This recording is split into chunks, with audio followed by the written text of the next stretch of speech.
Hi, welcome to PMAT Live episode 12. Today we're going to be talking all about puff pastry. People are kind of afraid of puff pastry. I guess it's understandable because it takes a long time to make, but really the actual working time isn't so much. It's just a whole bunch of resting in the refrigerator and walking back and forth, back and forth.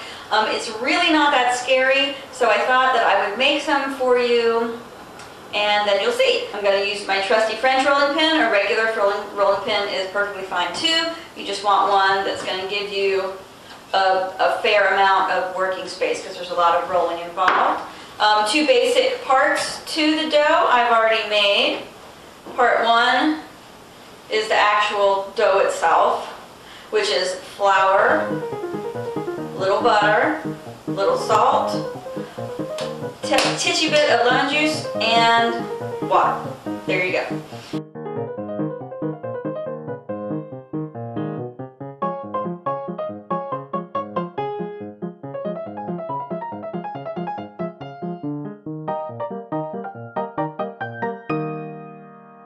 And the other part is the butter packet. This has some flour worked into it.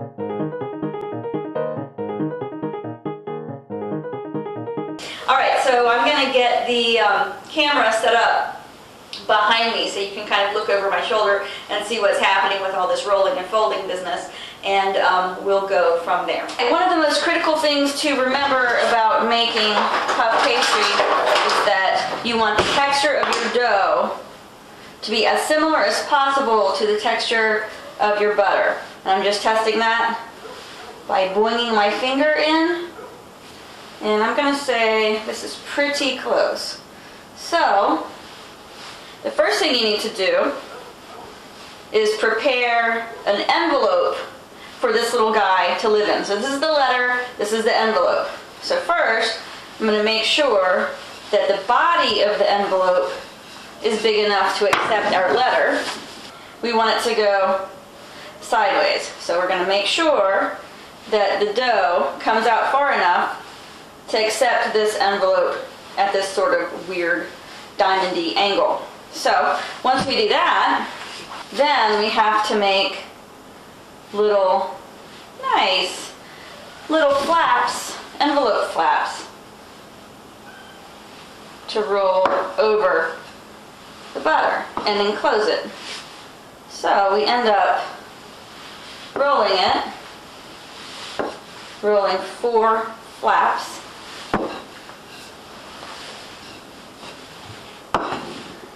Okay.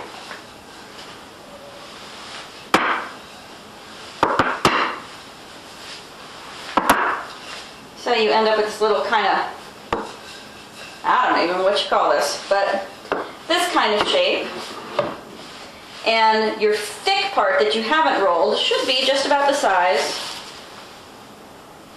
of your butter. Well, look at that. Isn't that magical? Okay, so, I'm going to do this thing.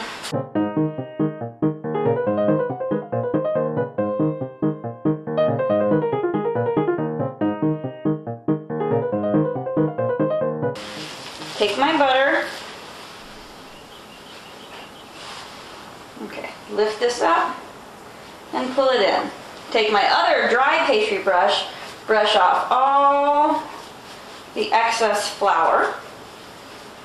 Just a little cold water for some glue. Bring this dude up.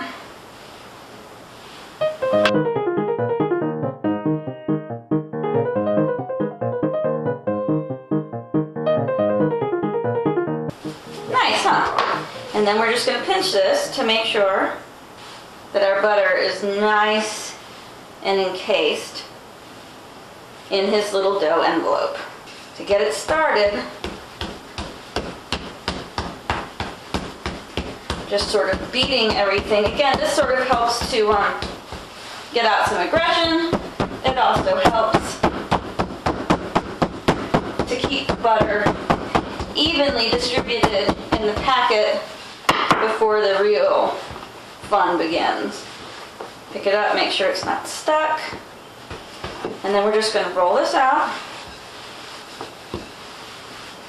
into a rectangle rectangle that is roughly 1/4 of an inch thick. That's really always what you're going to be going for.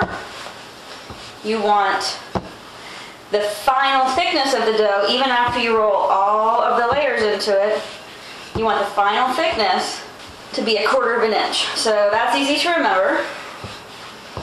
And the other thing you want to remember is you want to keep your edges as square as possible. I don't want any little air holes in there, so I'm just popping them with a pin just to get all the air out. You don't want to get any folds in it though.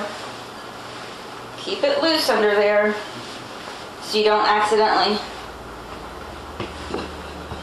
put some kind of crazy creases in it that are going to affect the way it puffs later. I'm going to say that this guy is ready to fold. I'm going to fold him in a simple, like a business letter fold, which is for some reason called a single fold, even though there's actually 2 folds involved. Whatever. It's a French thing. Make sure this is close to thirds as I can possibly make it.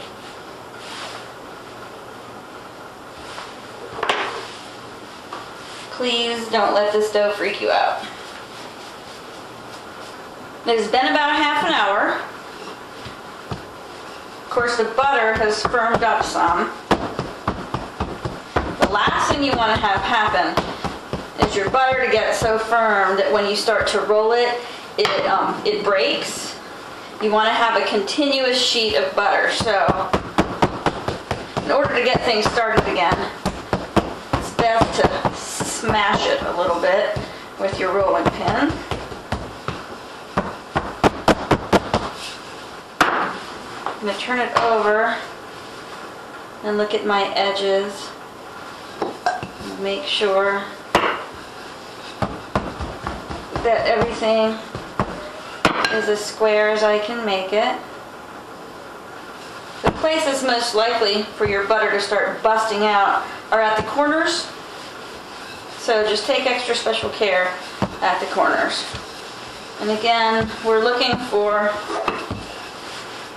a very regular rectangular shape. So now we end up at a size that is very similar to the first rectangle that we did.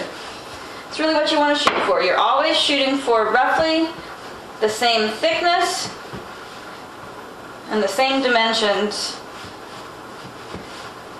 as your initial turn. Here we go. Look at that. It's pretty nice, huh?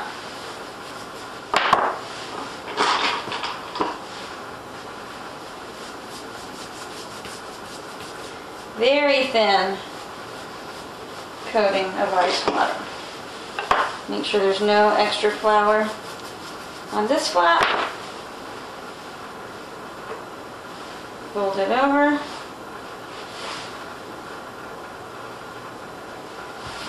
Nudge it around a little bit if you have to.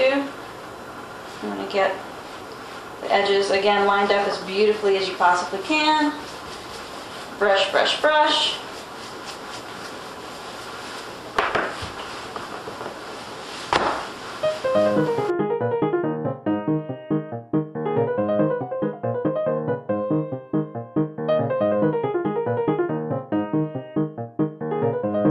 Okay, I have given this dough 6 folds. That is normally all that I do, but our friend Rose Beranbaum, who is very smart, says she likes to roll hers 7 times.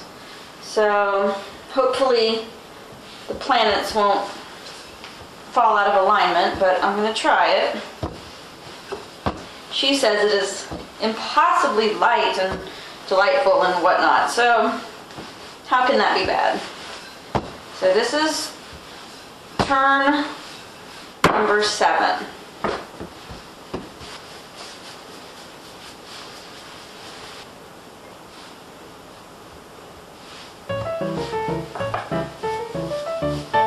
All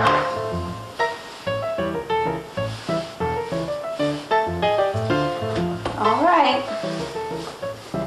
so here we have 7 folds in our dough.